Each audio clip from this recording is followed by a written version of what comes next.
तालचेर पौर परिषद ठारे नूतन निर्मित विजु पट्टनायक बहुमुखी इंडोर स्टाडियम उद्घाटन हो उद्घाटनी समारोह में मुख्य अतिथि भाव ओडिशार मानवर मुख्यमंत्री श्रीयुत नवीन पट्टनायक द्वारा वीडियो कॉन्फ्रेंस माध्यम जोगदे शुभ उद्घाटन कर उक्त कार्यक्रम में सम्मानित अतिथि भाव मानवर सांसद ढेंकानाल श्रीयुत महेश साहू, मानवर विधायक तालचेर श्री ब्रजकिशोर प्रधान, तालचेर नगरपाल श्री पवित्र भूतिया सहित अन्य नेतृमंडली उपस्थित थे। ब्यूरो रिपोर्ट, दमन टीवी न्यूज।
बेसिकली आम एमएलए एमपी दुई जन खेलाड़ी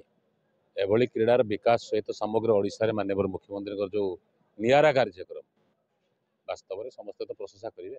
इंडोर स्टाडियम सदुपयोग हाँपाई जहाँ 9 कोटी टकर प्राय आहरी पाखापाखि 1 कोटी खंडे बढ़ी से बाबद तालचेर विधायक संपूर्ण विभाग सह कथा जे आहरी जदि आनुषंगिक किसी इंफ्रास्ट्रक्चर आवश्यक अच्छी से आवश्यकता आम समस्त खुशी खुशी रही एत लोक बिना सूचना दौड़ी था समस्त आसते कि करवा दरकार। ये अंचल जो खेला मैंने अच्छा अति कम दैनंदिन जीवन में आसिक प्राक्ट करेंगे सेटाई आम समस्ते मिलमिशिक सहयोग दरकार। जनमानस प्रतीक प्रिय मुख्यमंत्री नवीन पट्टनायक द्वारा आज समग्र ओडिशा रे पाखापाखि 16 गोटी 60 गोटी जहाँकि इंडोर स्टाडियम और तार भित्तिभूमि भूमि पूजन और उद्घाटन उत्सव आज प्रिय मुख्यमंत्री करकमल कार्यक्रम हो प्रत्येक जिले में ये कार्यक्रम रही जहाँ मान्यवर विधायक बंधु मैंने मान्यवर सांसद बंधु मैंने मान्यवर मंत्री महोदय मैंने निज निज अंचल उपस्थित रही कार्यक्रम को ये कर मुख्य उद्देश्य है जे ग्रामांचल आरंभ कर सहरांचल पर्यंत किभली भाव में पिला भितर थिबा हमर भाई भौणी मान भितर थिबा दक्षता एवं समाने ए खेल माध्यम निजक निजे सुस्थ सबल एवं समग्र भारत वर्ष निजर परिचय सृष्टि करें। ये भित्तिभूमिर जो आवश्यक थिला केवल अन्य डेवलपमेंट रोड कथा कहतु मेडिकल कथा कहतु विभिन्न प्रकार डेवलपमेंट सहित खेलर भित्तिभूमि जहाँकि ओडिशा पाई आपण मानकर सुंदरगढ़ रे जहाँ को हकीर एंतुड़ीशाला कहुए एवं महिला मानकर आली ठारे महिला फुटबॉल खेलाड़ी एवं आपणकर बिरसा मुंडा स्टाडियम कथा कहतु कलिंग स्टाडियम कथा कहतु आज जिते गुड़ी आज उन्नतिमूलक कार्यक्रम होती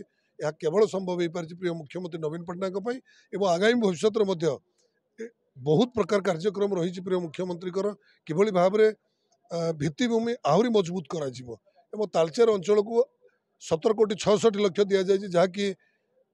आमर स्टाडियम निर्माणाधीन चली आगामी दिन में से कार्यक्रम संपन्न हम।